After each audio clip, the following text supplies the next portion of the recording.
Hello, friends, and welcome back to another Needlessly Nostalgic. I'm one of your hosts, Tyler Nichols, with my other host, Mr. Lance Velchek. Lance, for this, because we always do a little bit of a preamble on these, and I feel like with these Midnight Mass episodes, it's never been more important to do a little bit of a preamble, because who the fuck knows how we stretch these out sometimes. I'm always, like, especially in the first episode, I was like, oh, hopefully we have enough content to actually make this last the hour, but we did, and I'm going to have that panic every single episode from like for these, because you just never know. They're great. I love Midnight Mass, but like there's only so much to say about them is what I'm discovering.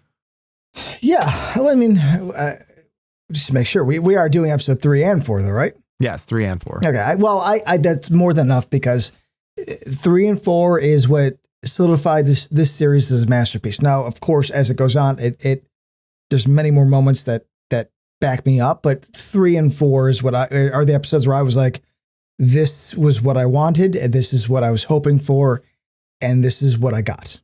Yeah. Absolutely. The heart and soul actually starts in episodes 3 and 4. 1 and 2 are just setting up the island.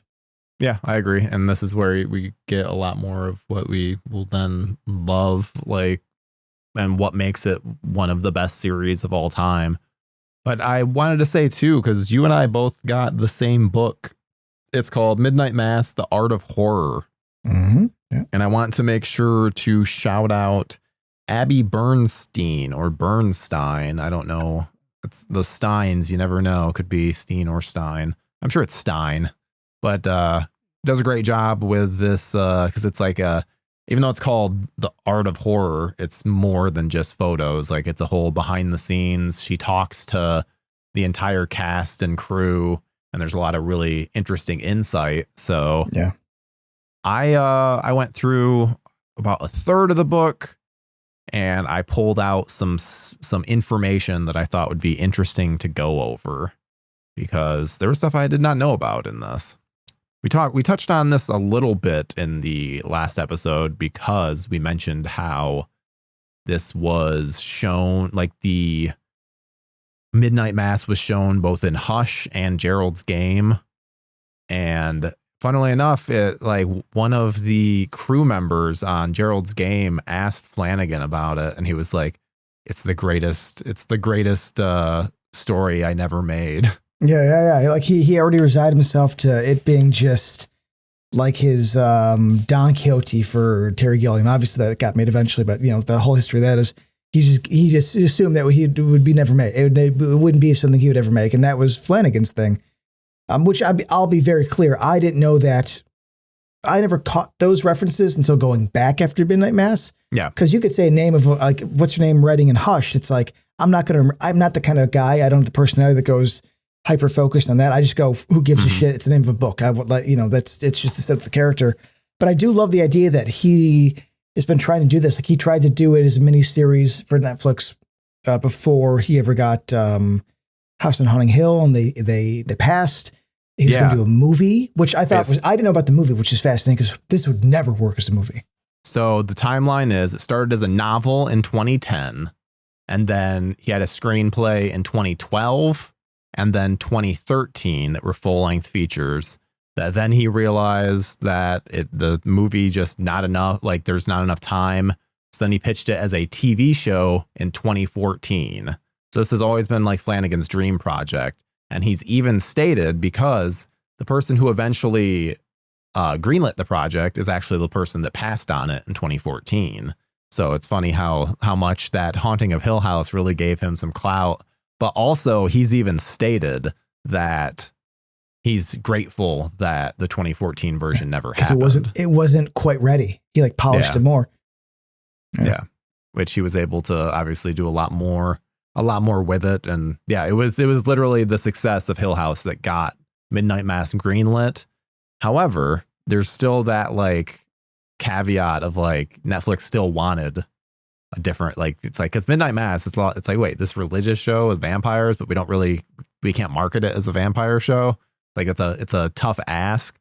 So he actually had to do Bly Manor and Midnight Mass at the same time. Which I did not know, that he would do like Bly in the mornings and then Mass at night. Yeah. So, well, and he was doing, so he would do, the writer's room was concurrent with Bly Manor. Yeah. They happened at the exact same time. And then when he was shooting Bly Manor, like during the week, he would location scout and refine scripts for Midnight Mass during the weekend. That, I mean, you and I are similar in this way. Like, we need to recharge our battery. Like, we just can't just be working constantly, because it's really tough. And you and I also do work a lot, but there's always that time where you just get to a point where like, no, my battery is drained. I cannot do anything. I need this break. Otherwise I'm just not going to be functioning. So I don't know how the fuck Flanagan does this. He's not a spring chicken either. I mean, like, how old is he now? How old is he now? He's always looked much older than. He's 47 right now. So he still wasn't like 22, you know, back in 20, if this came out in 2021, what year was he doing this? Okay, so he filmed it in 2020. So yes, it was Bly Manor ended in February, I believe, for filming. And then he went out getting ready because it was going to be Bly Manor, and he was going to go directly into Midnight Mass. So 42 years old, 42. Yeah. That's not a man with a lot of like energy. I mean, I'm not saying you can't, but you put a 42-year-old against a 28-year-old, there's no competition. Yeah. Well, and unfortunately, the COVID got in the way, and before they even were able to start production, which also kind of ended up being a blessing in disguise, because the sets were built.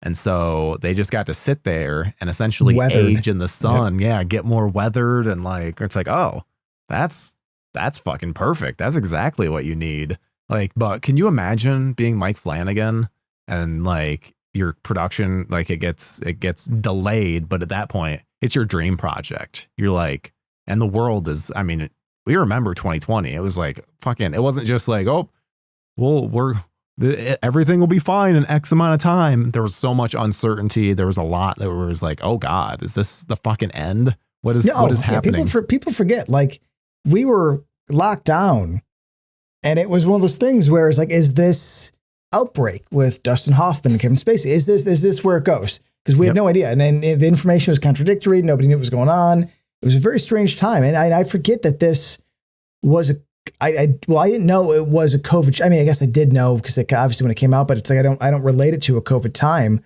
But yeah 2021, it was, I think, September. It's like, that was still very in, like, you know, like a certain amount of people could only go in a restaurant, and there's still all of the caution stuff. So the fact that it happened, the fact that it even happened, he caught his white whale, and he caught it at the hardest time in existence, is fucking impressive. Also complete luck, but still, I mean, Lance, it's even crazier because it was not 2020. They filmed this in 2020.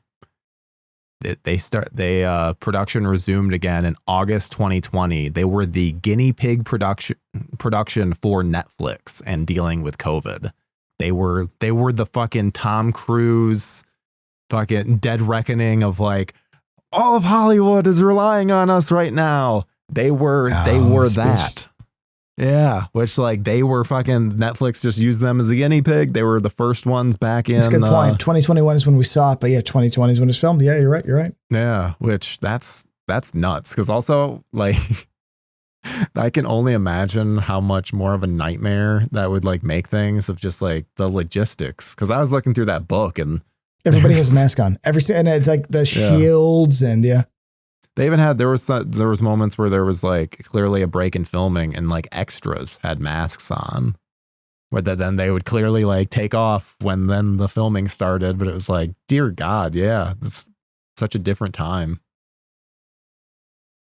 But it's wild. It's wild. Yeah. Another thing that I love, because this is the last of the stuff I got from that book, but it's something that, I don't know, especially with these episodes, because we're really starting to see her take shape.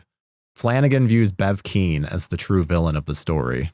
He wrote that in the book, because he said that, I know that a vampire's not going to get me, but Bev Keane is now in Congress. And he goes, that scares me more than anything. And I was like, oh, yeah, it is true. I mean, especially in 3 and 4. And I'm going to wait to talk about it, but there's a couple lines of dialogue that I caught this time where it was like, oh, it's pure manipulation. I mean, not that I caught, I should say, but I haven't seen this since it came out. So it's like stuff where I was immediately like keyed into. It's like, she's using the will. It's just, it's the same shit. It's the same shit any evil person does. It's a cult leader. Yeah. It's like, oh no, this is why. And because of that, I'm the person to trust. And we talked about this. I don't know the girl's name, the character's name or the actress's name, but the girl in the mist, the one who basically turns everybody against each other. Like, she walked so Bev could run. Yeah.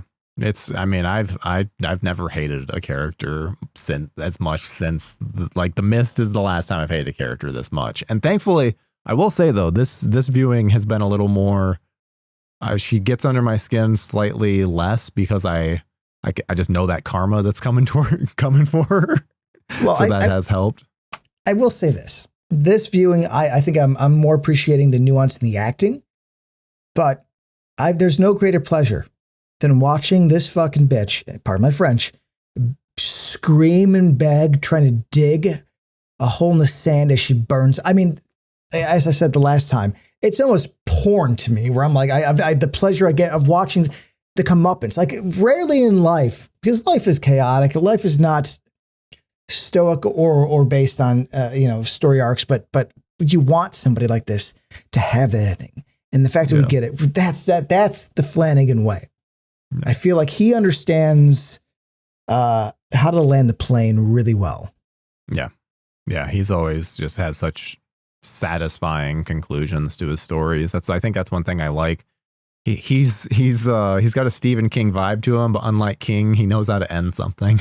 Now I'm going to fight you a little. Now here's the deal. The reason why is because I'm a big Dark Tower fan. I think that's one of my favorite endings, and everybody fucking hates it. So though King gets shit about endings, I'm going to state right now, The Dark Tower is one of my favorite endings of all time. So I'm putting my lot in with that. All right. Hey, I think that's totally acceptable. However, King is known for just not always sticking the landing, to the point where it's a joke in It Chapter 2. Because because Bill Denborough is essentially like a Stephen King like writer, or then like the director that's like adapting his book is like, the ending sucks. Everyone says it. Yeah, I mean, well, it's ending. Yeah, it's a rough one, but yeah, let's get into this. First, we're gonna talk about episode 3, Proverbs.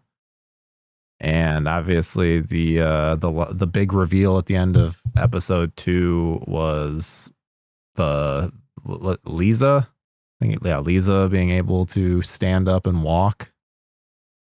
Yes. Yeah, it's and in this entire most of this episode is sort of that reaction that the town now is showing up the church in full mass. Yeah. Damn near everyone. It's becoming culty. Like, and Bev is walking around essentially handing out flyers saying there's miracles at the church. Yeah. We have an amazing little scene at the school, because I believe this is where she's handing out Bibles to the students, correct? Yeah. That's episode 3. And the sheriff, which is Hassan, is basically making the most pragmatic point. But this is where Bev comes in the actor. Well, the actor comes in, and I think with nuance, but Bev says a few things that I thought were so indicative of who she is. And it's such good writing. It's such good writing. So Hassan is like basically saying, listen, Muslims believe in Jesus. He's a prophet. He's not the N-word of God. Of course, we believe that the Quran is, yada, yada, yada. You would never want me to bring or hand out the Quran. You would hate that. And he's making a very valid point, because she would. But instead of admitting that, she goes, well, the Quran has some very inappropriate things, as does the Old Testament. But then she immediately, and this is fucking brilliant writing, goes, but obviously for adults, those are very, like, and I'm paraphrasing because I don't have the exact quote written down. Those are very important and valuable lessons. So she basically says, like, your shit's evil, And now I admit, an inappropriate, like the Old Testament, but very important, actually necessary for adults. Like she throws this fucking little jab in, and then shuts down the conversation. It's such, it explains so much. Like she gives ground, immediately takes it back, and then shuts off the conversation. It's such a quick little line that I was like, oh, like yeah, you know, it's but appropriate and necessary for adults. And then she goes, and then she goes in this big little speech. But it's like, holy shit. She essentially just fucking stonewalls him. And then by the end of it, that's a great scene.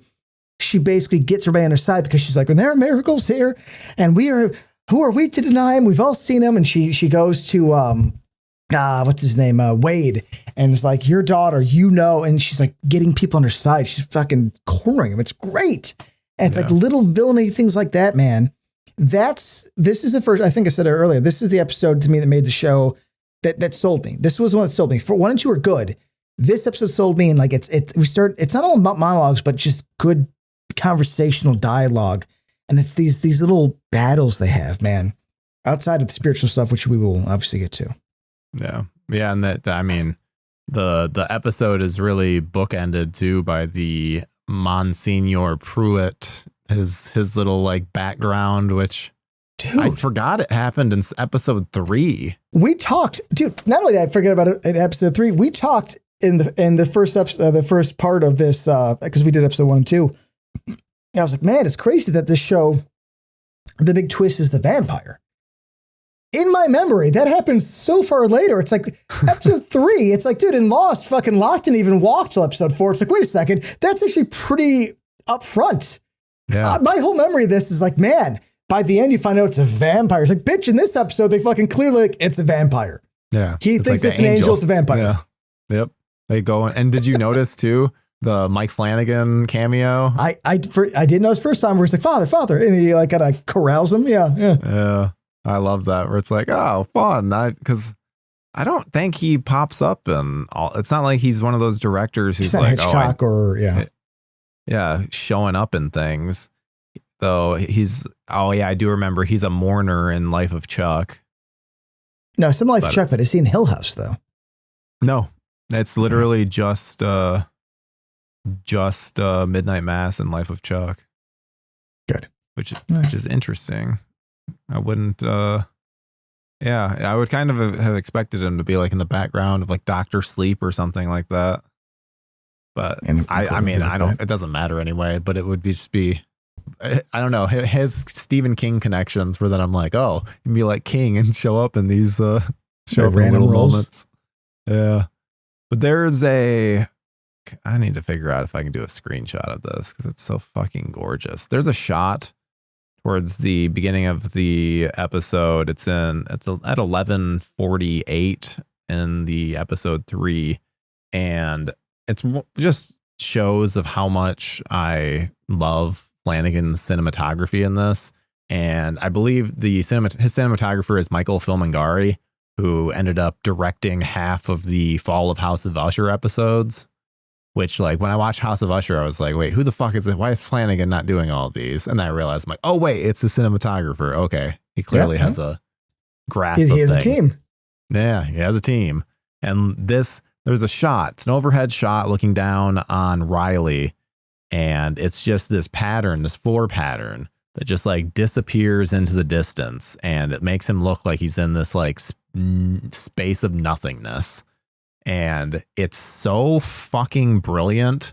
And so much ends up happening within this, within this community center throughout the series that ends up being important. So I just love that it has this ethereal quality to it. It doesn't just feel like this weird community center. At this point, it's like, no, they're just in conversation with each other, and all that matters are the words that are being spoken versus getting lost in some of the surroundings, which I feel like some shows, they just don't shoot it properly.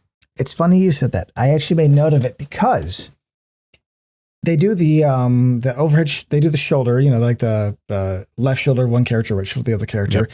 They do a wide. And then I believe, quote me if I'm wrong, there's just one shot of like an aerial of Riley. It's just one time.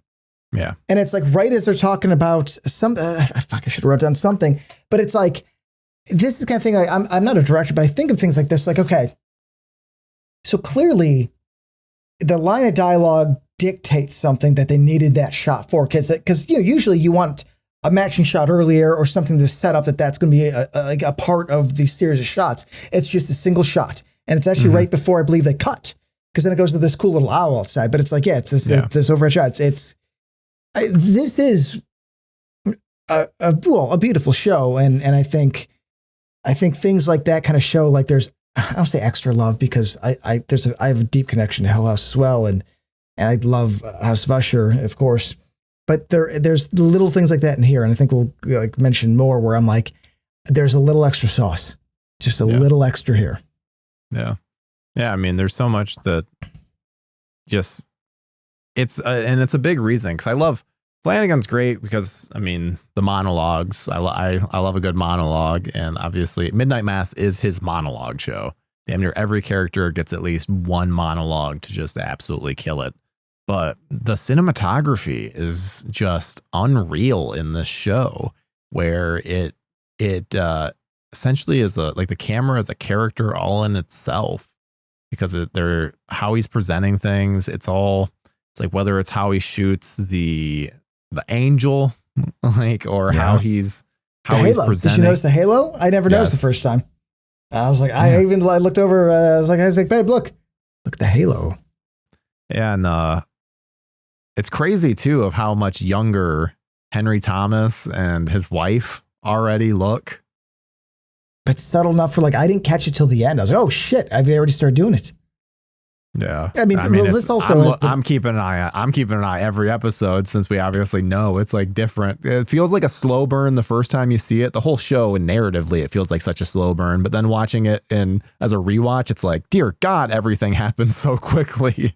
Because of the blood. I mean, because this has, I said earlier before, like Flanagan's taste in music is actually not mine, but there's a weird Venn diagram where for some reason he picks music that I'm into. And this had, I don't know, I don't look up the artist because I don't actually care, because I think the emotion of it really works for me. It's when, fucking names, I hate names. Henry Thomas gets up and grabs his back and puts on the record and starts dancing. And it's like a moment of just happiness where he's dancing with his wife. And it fucking moved me, man. It moved me the first time, moved me this time. That's the thing that Flanagan has a grasp on. And that's what the monologues think really sell it. But Flanagan understands like heart and soul. Like moments like this, that's like on a script, feel better, get up and dance. But with the choice of music and how it's filmed, like that soft overhead lighting, very like moody lighting, I should say. It's like, listen, we're young, but we're not 21 anymore. So it's like, though I can't relate to this in the exact timeline of these characters, I can in a sense. Like, I can't do what I did at 21 exactly. So it's like, if I got that feeling back, it's like he's able to portray that with the music, and obviously them just dancing and having fun. It's like, fuck. It's like, I'm getting teary-eyed now thinking about it, Yeah, I'm curious as to how much time passes, because it's like it is a little montage that then is showing like the church. The church is so much more filled, but we're able to see there's other aspects of like whether it's maybe like a couple weeks, right? I mean, maybe. I feel like this whole thing doesn't take place over like a season at most.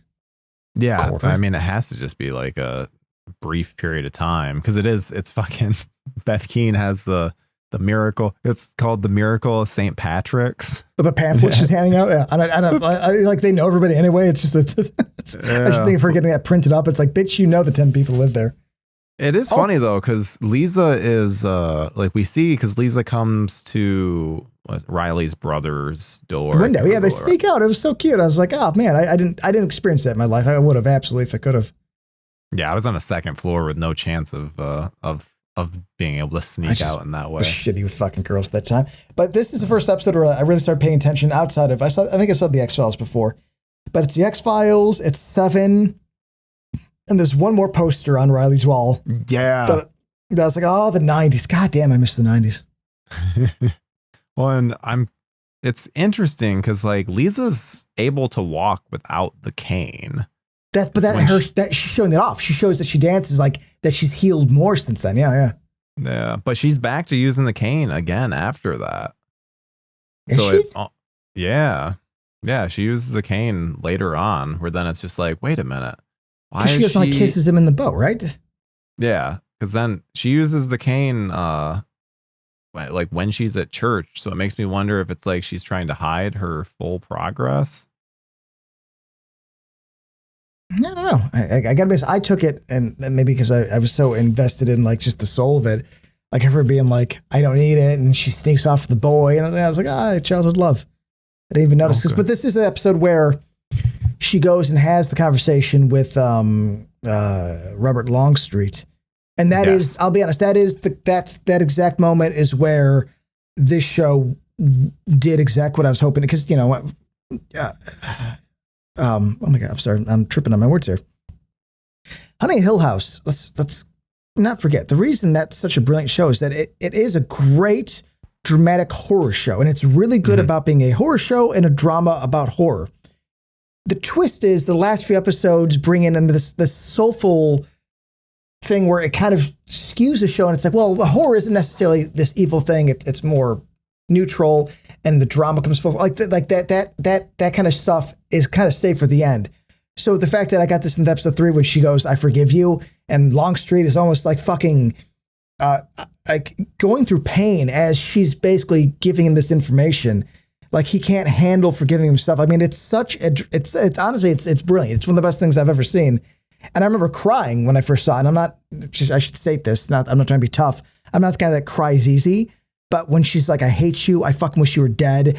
And you know what? I forgive you, and I want you to forgive yourself. And he fucking can't handle the information, and he's fucking crying. It's like that kind of shit was saved for the ending of, Honey and Hill House. That's episode 3 here. Yeah. Like we're getting that out of the way. It's like we were having these personal, direct conversations about life and forgiveness and redemption right away. And I was like, God, thank God. It's like like I said, it's the heroine that I wanted this kind of show. Well, and they always say that acting is reacting, and just Longstreet's performance, it is like his reaction to what Lisa is saying, because it's not like he doesn't have much to say in that scene. No, he just reacts. Yeah, it's just Lisa talking to him, which then even while it was happening, I'm like, God, I forgot that even Lisa gets a fucking monologue in this. Yep. Like, it really spreads it. Yeah, it's so well done. What I like, it's her basically to say what she's always wanted to say to this guy. But but she has like essentially the I've saved this part for you since you shot me. She's like, oh my God, when she's like, that we went for walks, and that's the only time my dad would really talk to me. So like I was excited to go on walks, and that he made a sound that I've never heard. And I hope you make that fucking sound. Like it's kind of stuff that's monologue I would write, because it's like, I hate you so fucking much. I want you to feel this.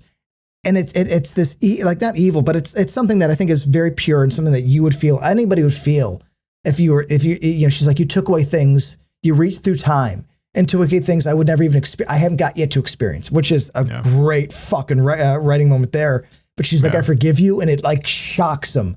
He can't handle the kindness. That's like, oh, Longstreet, buddy. Which brings me to Halloween fucking Kills. That's like, we love that dumb movie, but it's like, it shows you how an actor can be great and misused.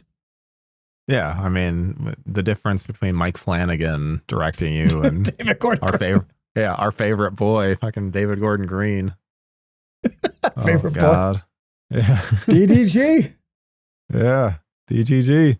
One thing I completely forgot until this episode, and then suddenly it came rushing back to me, is Annabeth Gish's character being the daughter of the priest.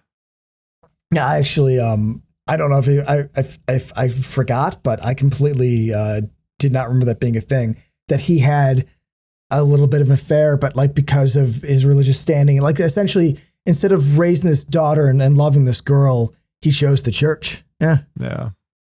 Which there's this, it's,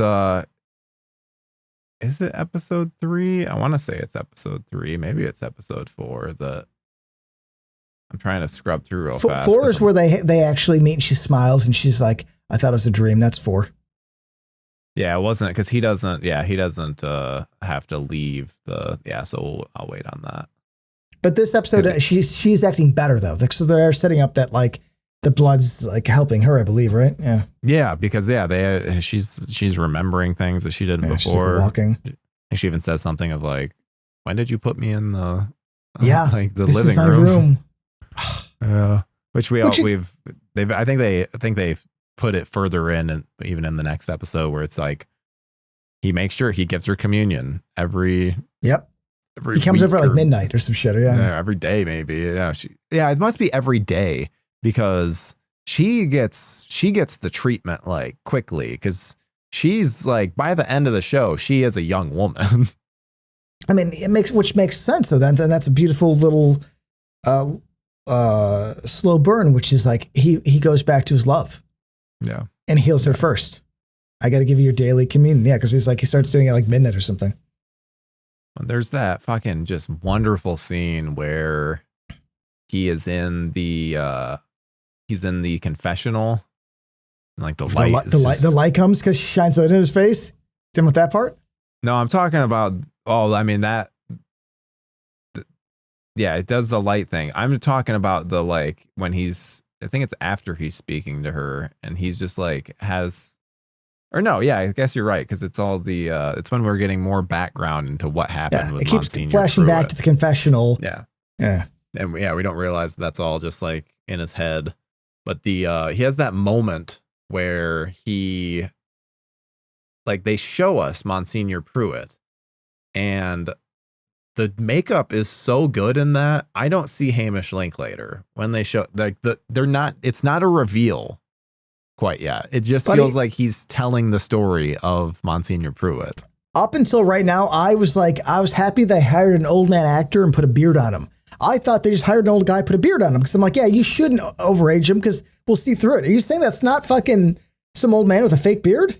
That's Hamish. No shit. Yeah, that's fucking Hamish. They did such a good job with the makeup. Well, I'm impressed because I just thought, again, the beard looked a little off. So I was like, oh, an old man with a fake beard because they must have, they needed the beard. No, that's awesome. No, and I'm really good at like picking out eyes. At least I think I am. I mean, obviously, I guess I'm not if I'm missing this. Oh, a little bit of an aside. You saw the show Slasher that was on Netflix from back in the day? Like it was, I think, 2016. Maybe. Let me see. I'm going to type it in. I feel bad doing this live, but. Oh, it's fine. I'm the one that's doing the aside, mostly because I want to bring up something that you would clock immediately. No, I never saw this. So yeah, it was like a show that I think it had quite a few seasons, and every season it's like an anthology show where it's kind of like an American Horror Story where every season is different, but it uses the same like troupe of actors. Okay, I like that. The lead girl, Katie McGrath, in season 1 is like Irish, and dear God, her accent slips all the time. And all I could think was, this would drive Lance fucking crazy. I couldn't handle it. It happens throughout, which like they do. I don't think, which to be fair, this could be a lot of like Americans, but Rahul is not American. Rahul is no, but I would British. say I caught his accent slipping a little more this episode. But I think it's one of those things where it's like it's a Liam Neeson effect where if you are so damn like into it and good, I'm willing to forget. You know what's funny? And we talked about last time. I'm going to talk about every episode. Zach Gilford, Mr. Riley, talks. He talks like somebody who's not American. The way his voice tone is, it sounds fake to me. Because it's so steady. Because that's the thing I always catch. When people speak the same way all the time, you're faking an accent. That's how I talk and my different tone changes. And so I'm always like, and he looks British. Like, look at his fucking Good Midnight Mass, got a cast. Motherfucker looks like he's doing like a John Adams movie, you know? Oh, dude. I mean, you don't have to tell me. Mr. Zach Gilford is from Friday Night Lights. Oh, I didn't know that. I never watched that show. Yeah, he's the quarterback from Friday Night Lights, Matt Saracen, and he's fucking fantastic in that show. And he has like almost like a Texas accent in that. No shit. Yeah, he's like he's all American boy to me. Yeah, I thought he was British until I looked him up. I think actually I thought he's British in this show, and then I think it was Fall of Usher. Or I'm like, what part of English is this guy from? And it's like fucking like Ohio. I was like, oh, color me surprised. Yeah, they tricked you. Which then, because I'm wondering too, because as you know, when you film in Canada, you have to have a certain amount of cast members that are Canadian. Yeah, to make the tax credit. Yeah. Which I'm like, I've been trying to quickly go through everyone's IMDb while we've been speaking. And they like Flanagan must have fucking just taken the bullet to have his cast. Good. There's like no Canadians. I'm like looking through, like none of these people are Canadians. I love the Canadians. But the thing is there's a lot of them that just come over and are amazing, and it breaks my heart because it's like I can't tell. You know, it's like I watched that John Candy documentary, and just they kept mentioning all the Canadians. I'm like, it's like they got a fucking roster for their man. They got a roster, and it always hurts a little because you want a little hometown pride, and it's like, damn. Yeah, they always want certain people, which is funny because what did I just? Oh, it was. I was watching that doc of Chucky, which is like goes through all the Chucky movies, and hilariously, they were going to the girl Christine Elise, who is what's her name? Yeah, from Part 2, the blonde from Part 2. She was going to be the mom in Curse of Chucky that gets killed at the very beginning, but they filmed in Canada, so Don had to hire a Canadian actress. Which all I could think is like, thank God that happened, because the Child's Play series is like very much a like in canon series that would like fuck things up of like, wait a minute, does that mean it's her or she's playing a different character that then is like, it would just make things even more confusing. So the Canadian shit, sometimes it helps out. Yeah. Though I want to stay real quick because the TV show is a TV show and I have no issues with it at all.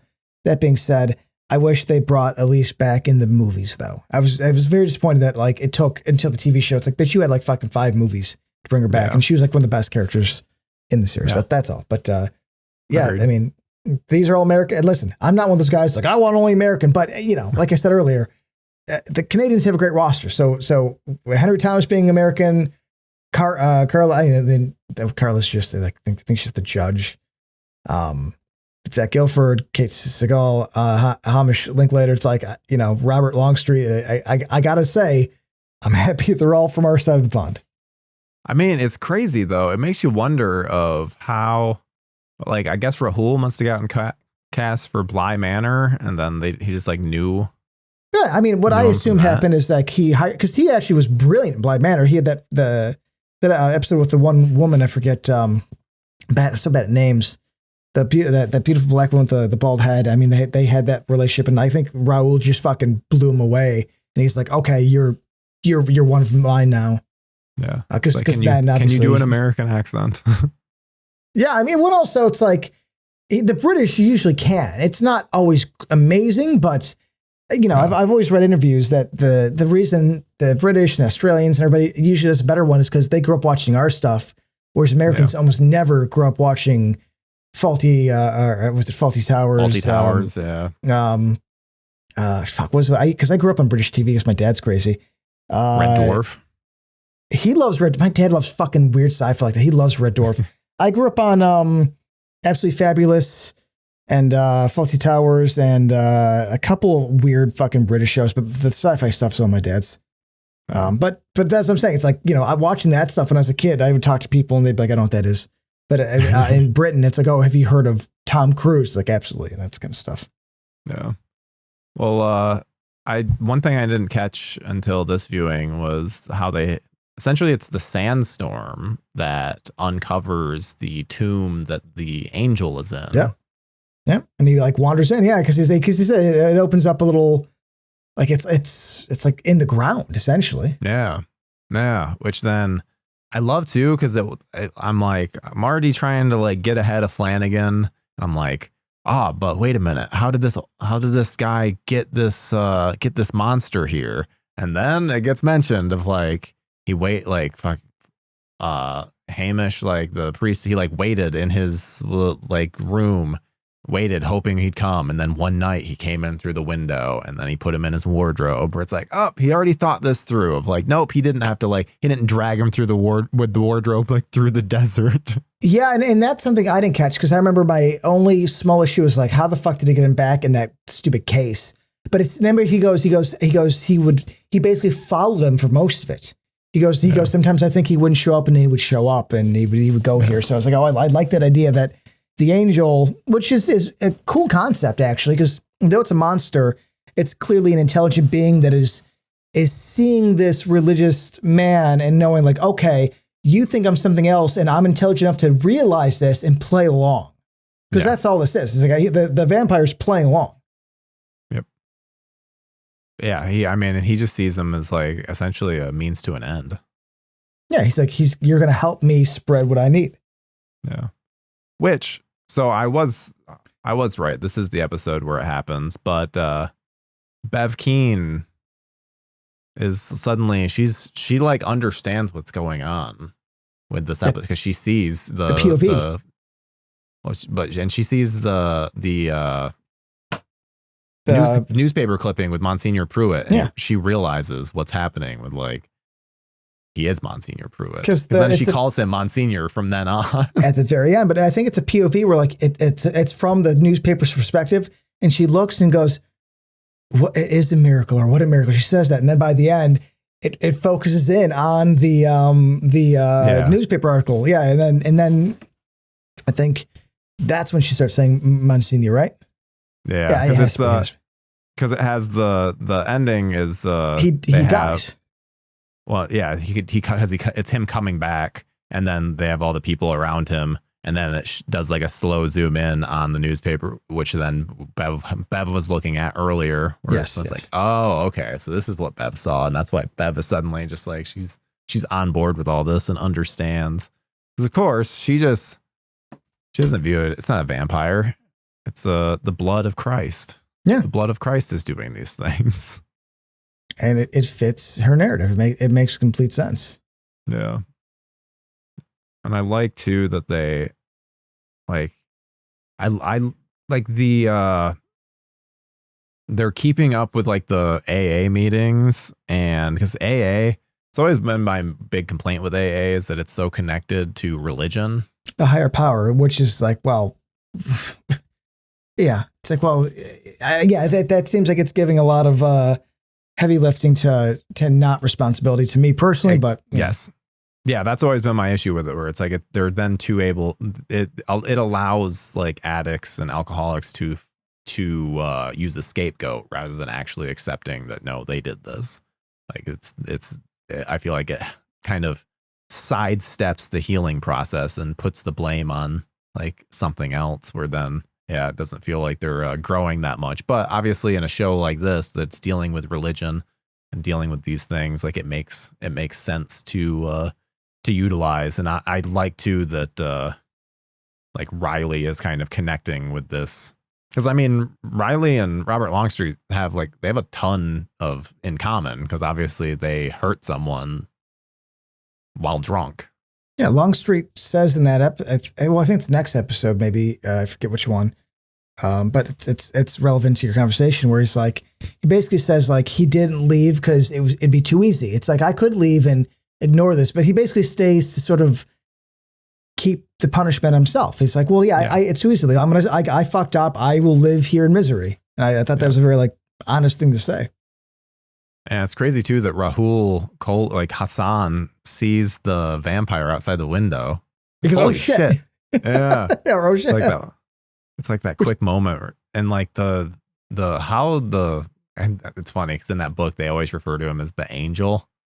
It's like how they shoot him is always just fucking fantastic. Dude. It's like it's never too much in frame. It's always like quick, or even we'll get into like the next episode, but even like when it's well lit, it's always done in like a way that you're not really getting the full focus. They do a lot of soft focus, where it's like it'd be Hamish looking at the vampire, but Hamish isn't focused, and then the angel's slightly out of focus. And even in the fucking cave when he stands up, I just love the fact that like it's the glowing eyes are always the center focus, and it's just, but you could see the body, but it's always a little dark.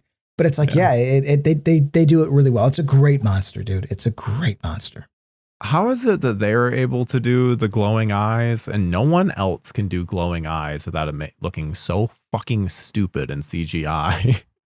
I don't know, because obviously we did it during Blade Runner, and that wasn't CGI. That was just like contact lenses and like putting a light somewhere. So it's like, do that then, for fuck's sake. Because I always just think, I think I brought up in the last episode, Salem's Lot remake, where it's like, it's fucking just awful CGI eyes. And then there was something else too that I saw recently that had CGI, the glowing CGI eyes, and it just looks so fucking bad. And it bugs me, especially after seeing this, where it's like, this looks great. Why can't, once we've got something figured out, let's not take these like steps backwards. I agree. I think the way they shoot the angel, well, I'll call it the angel or the vampire, it's perfect. It really is. Because we'll get into it then. Let's talk about the next episode. If we could. Episode 4, Lamentations. This one, I mean, this one's is a heavy hitter. Yeah, poor fucking Aaron, Katie Seagal or Siegel. I'm gonna mess that up. Siegel or Seagal, this is basically when her baby never existed, because the blood, reversed her aging enough to fucking erase the baby. I think that is that's beautiful, man. Wait, that's so beautiful. I think it just reversed her. I assumed that the blood like essentially ate her. It like cannibalized. It's like because everybody else become younger. I mean, I just took it as like, if you reversed it, if you like, just took it away, because they're like, they said that there's nothing in her body it has said you ever been pregnant. So I was like, it just reversed it. So I just thought that's regardless how it happens, no baby. And like, can you imagine fucking, when she gives that story where she's like, the baby saved your life. It's like the reason she's here, the reason she's alive, the reason she's not in this shitty relationship and abused is this fucking child she's going to have. And it's like, it's just fucking gone. Yeah. It's terrible. It's the kind of thing where then it's like, even when it like, cause the episode pretty much starts off with it and it's like, this is her whole, like what we get Aaron's big arc is losing her kid, and Pruitt did it to her without really knowing the consequences of what he's bringing. Yeah. Which I don't remember if he then has a moment of clarity with that, because I can't remember from like 5 through 7, but but I don't think so, because I feel like she doesn't bring it up because the next episode of this or very soon, Riley sacrificed himself to show her. So I think it becomes more of a thing, but that's a great idea to sit with and play with in terms of vampirism. Like if the blood de-ages you, if it makes you young and does all the stuff too, it's like, yes, this would be a consequence of that. And I think that's great. Yeah. And it's not like they just, polish over. It's like, and we'll get to it in a little bit, but it's like, one of the best moments of this entire show, only mirrored by the end, is in this episode. And it has to deal exactly with that being, like you said, the start of her arc, or I guess the part of her arc. Yeah. When we're finally getting like more classic vampire stuff where Monsignor Pruitt can't go in the light anymore. And even showing Bev was cool. I like the fact that he just straight up was like, this is an issue. And she's like, okay, we'll fix it. Yeah. I know. And as soon as that happened, I'm like, oh yeah, midnight mass. Duh. Yeah. It's just funny. I felt like the vampire stuff was like more subtle. The first time around, where it's like, bitch, they straight up they basically say, without saying vampire in episode 3 and 4, he can't go in the light. I don't know. It's just funny to think. My memory says this was a slower burn, and it's not like it's rushing it at all. I think it's beautifully paced, but it is funny watching a second time that it's like they're not really dragging their feet at all. Like we're in it, Yeah. Well, and it's I didn't realize until it was in the book, vampire is never mentioned once in this story. Angel, which is fine because you show everything of vampirism is shown in this. Like, I'm okay. In fact, I prefer that because it's the same reason why I think we were able to accept The Walking Dead for so long, because they didn't say zombie, they said walker, which like it does all the same things. And you know, these terms are so tied to pop culture.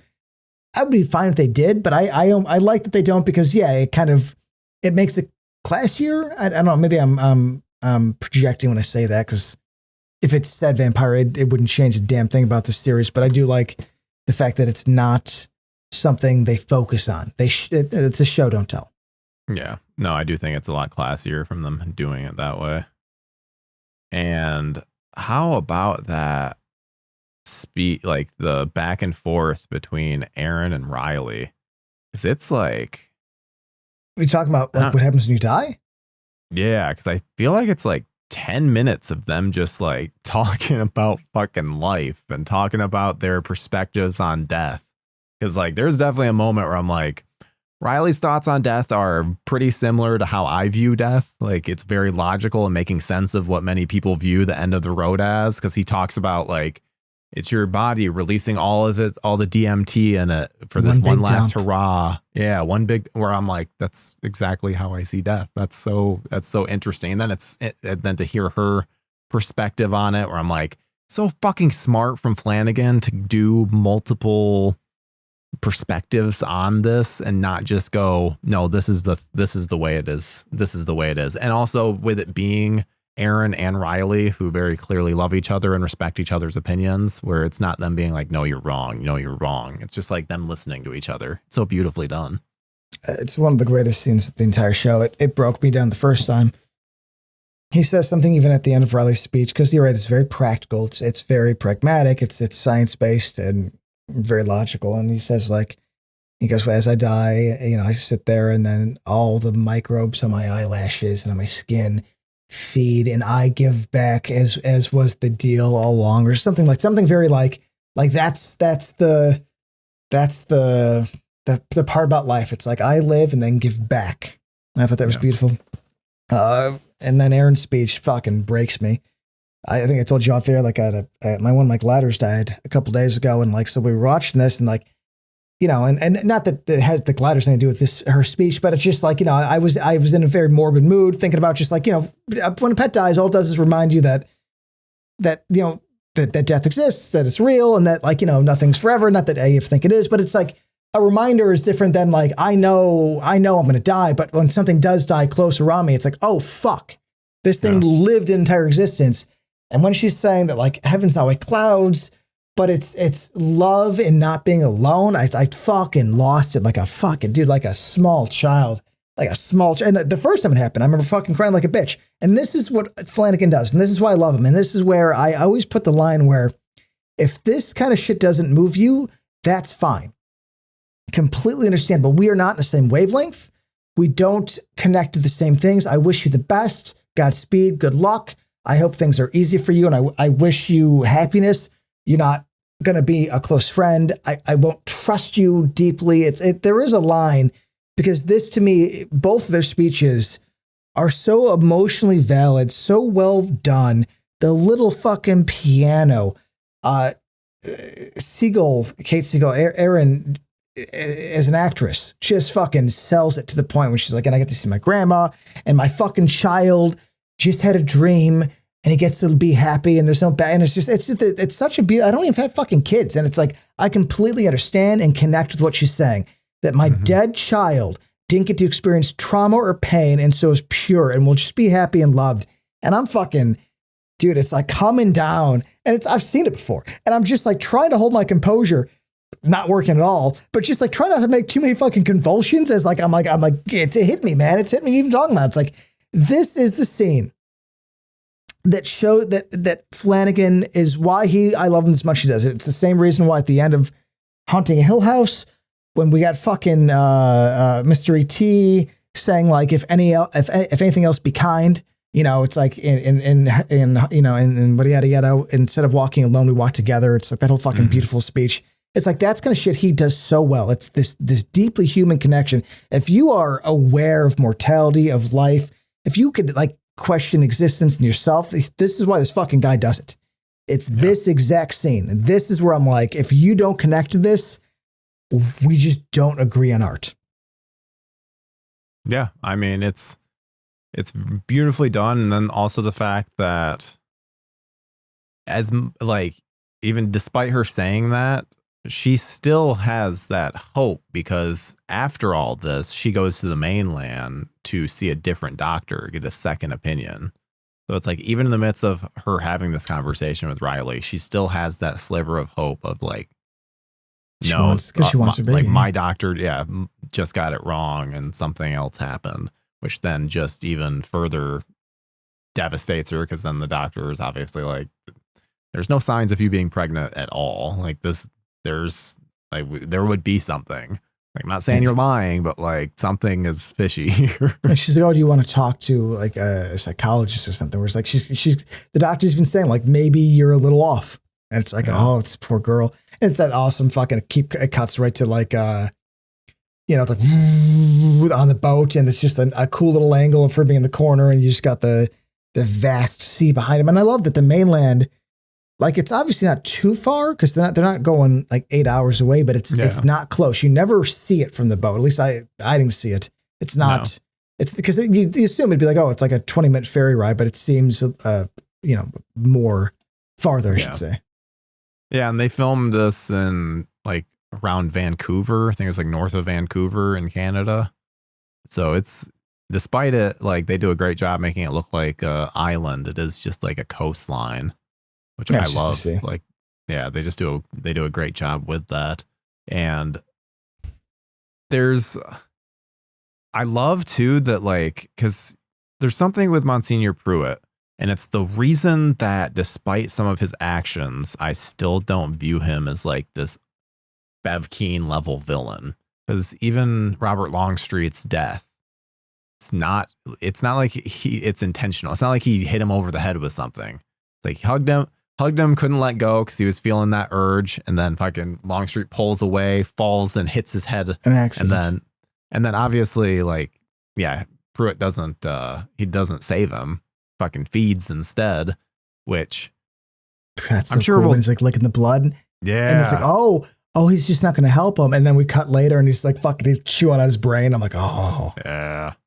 It's brutal. And then also too, because it's there's that moment Bev Keane comes in and like sees like what had happened, and like Pruitt's off in the corner. But then like Bev goes and gets like essentially the people that she trusts from the church. The apostles. Like, they're his apostles.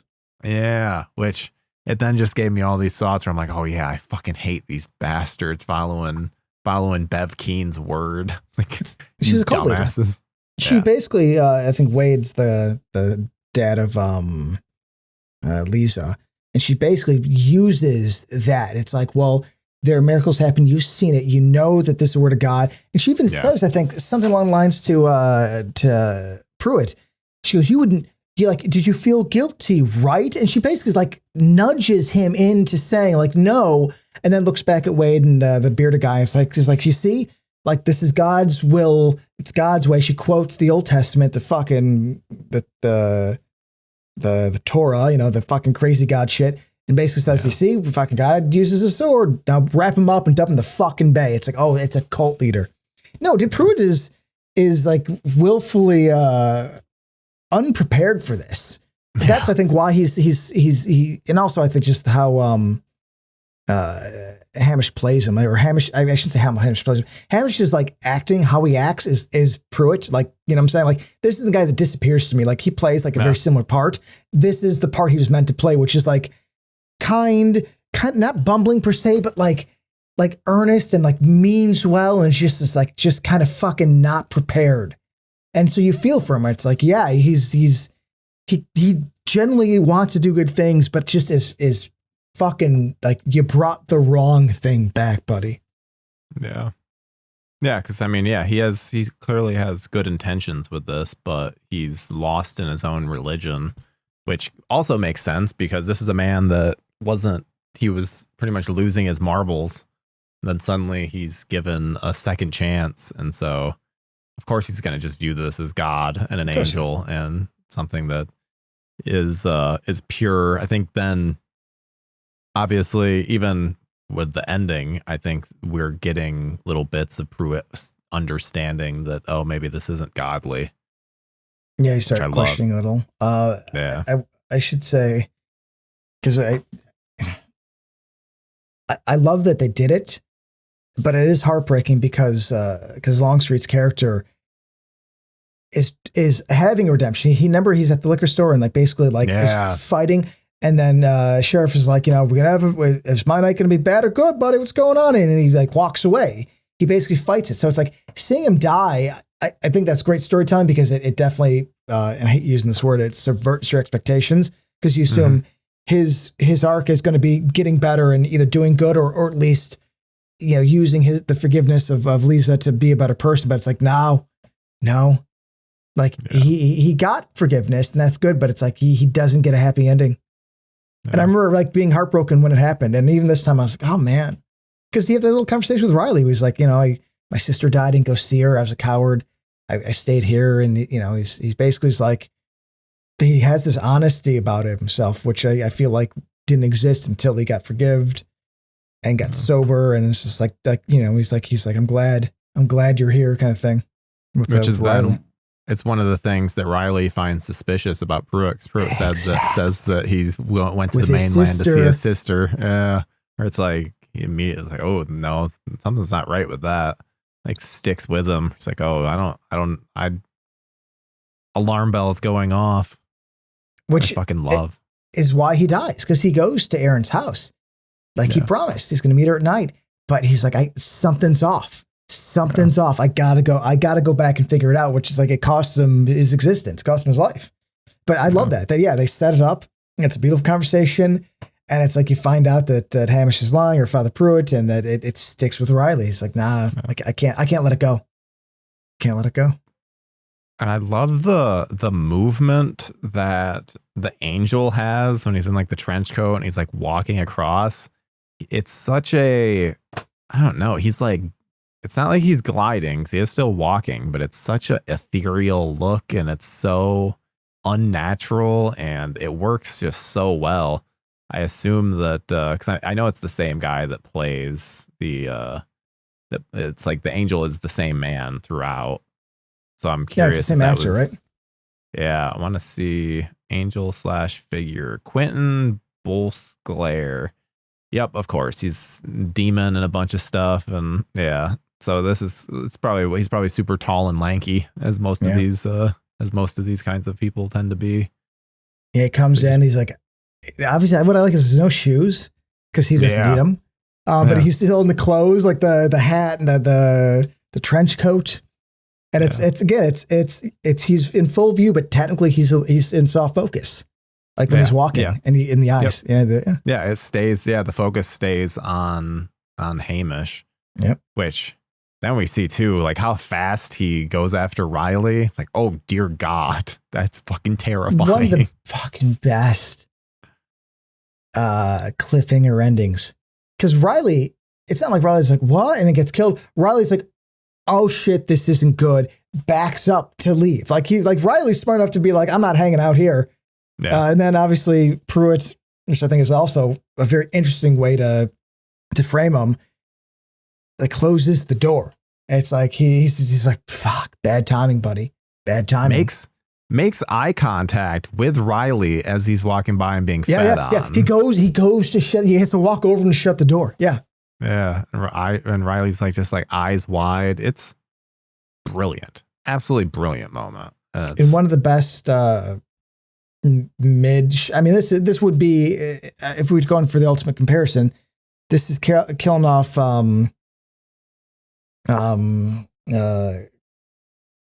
Oh my gosh, what's her fucking name? Jamie Lee Curtis's mom in Psycho.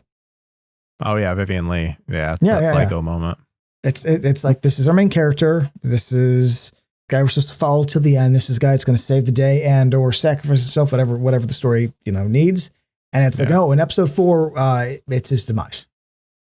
It's his demise.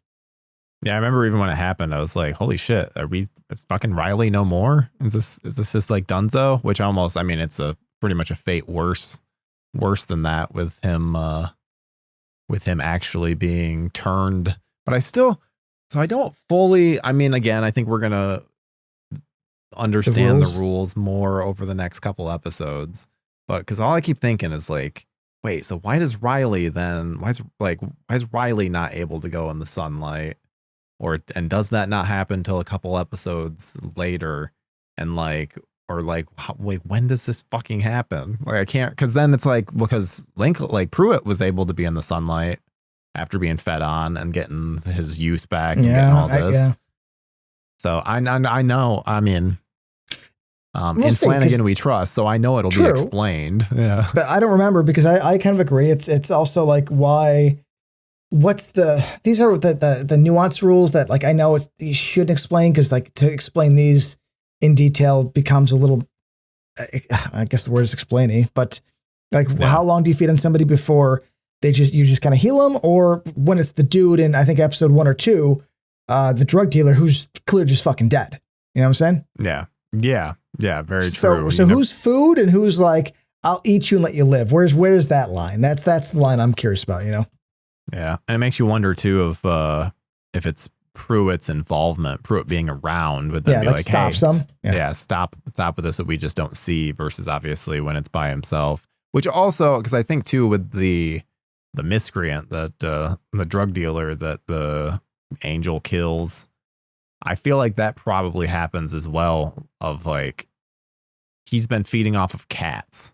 Like it probably wasn't enough. Like eating these cats probably wasn't enough. So he's just like so like he's so insatiable. He just needs he needs to drain a full body.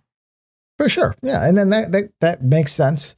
But it is one of those things where because the thing doesn't talk and they're like, you know, there probably should have been some sort of Pruitt monologue real quick where he's like, I stopped him, Riley, because, you know, I though I couldn't have stopped him at the beginning, I'd make sure that you were, you know, some shit like that. Which I mean, again, we don't need per se. Hey, maybe we get it. Maybe there's a moment that, because I guess I haven't seen this since 2021, which is same. Not yesterday.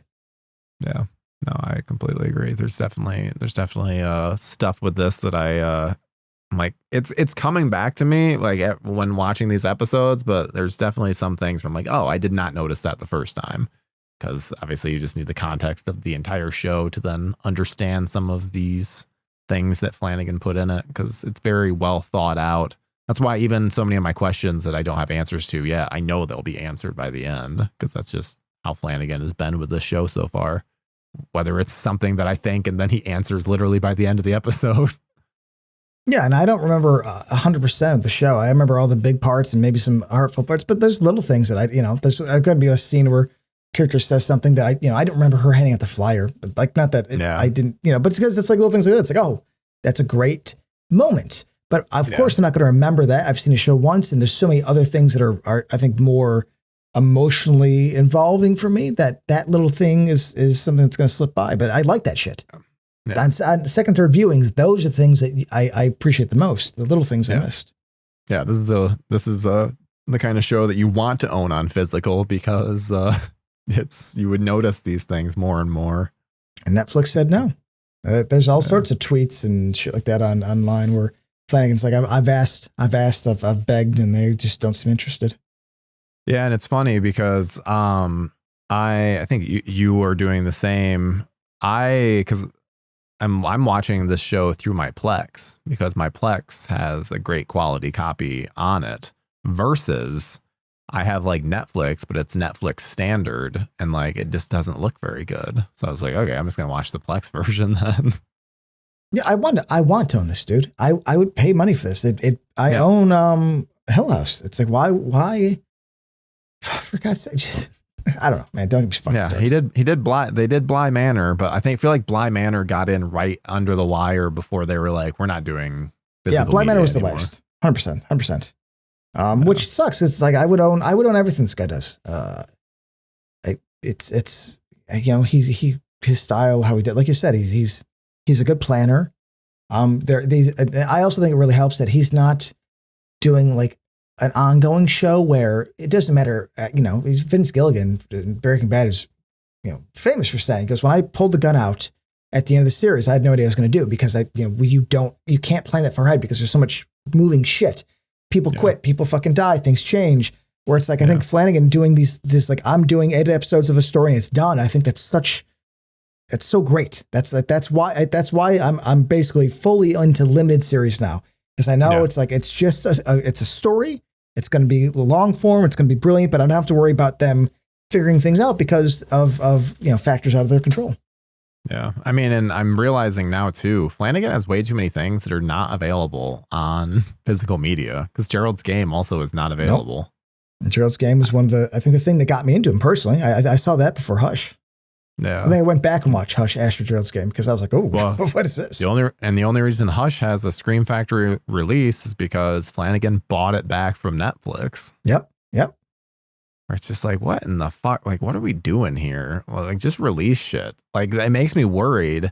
Thankfully, I believe Amazon does physical releases for at least some of their stuff. But not the Jean-Claude Van Damme series. That's a masterpiece. It's like, fuck, it scares me, dude. Because they're doing the Tower.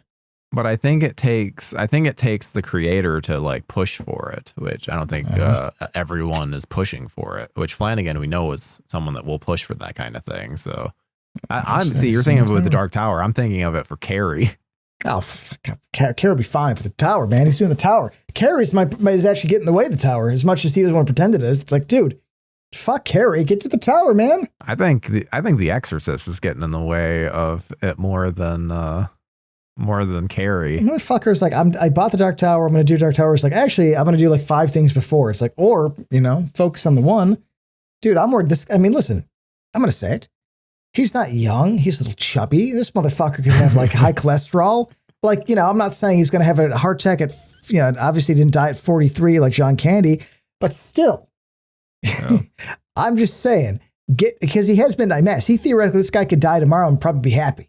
Be like, I gave my story. It's not like, it's not his biggest, not regret, but whatever the word I'm looking for. I mean, shit, man. And also looking at his IMDb, Dark Tower is not even listed in writing, directing, producing, anything. Yeah, dude, I hope I live to see the Dark Tower adapted right. I guess that's my big worry. Oh, I see it right. Yeah. Right. What are your thoughts on the Matthew McConaughey, Idris Elba film? I hope one day we actually get to talk about it because I think you'll have a blast. I am so mean and so hateful and so angry that I believe it'll be an entertaining episode because I won't hold back. I couldn't imagine, like, let's just say like, no, I can't say it because the words I want to use would be so offensive right now. Like, imagine the worst thing that happens in the world. That's how I feel about that movie. Yeah. Well, I mean, I think you've now just confirmed the next time when we do Stephen King Extravaganza Part 2, that's going to be one of my picks. Let's do it, buddy. Let's do it. I'm going to tear it apart. All right. Well, I think we've gotten through Midnight Mass episodes 3 and 4, Proverbs and Lamentations. Thank you guys so much for listening. We have several things on our Patreon right now. We have a roundup where we go over the different things that we watched during the month of October. We have a commentary, which I recorded myself, that was just going, it's just me praising Child's Play 2 a lot. Like, it's great. Then we have a ton of back catalog of other commentaries.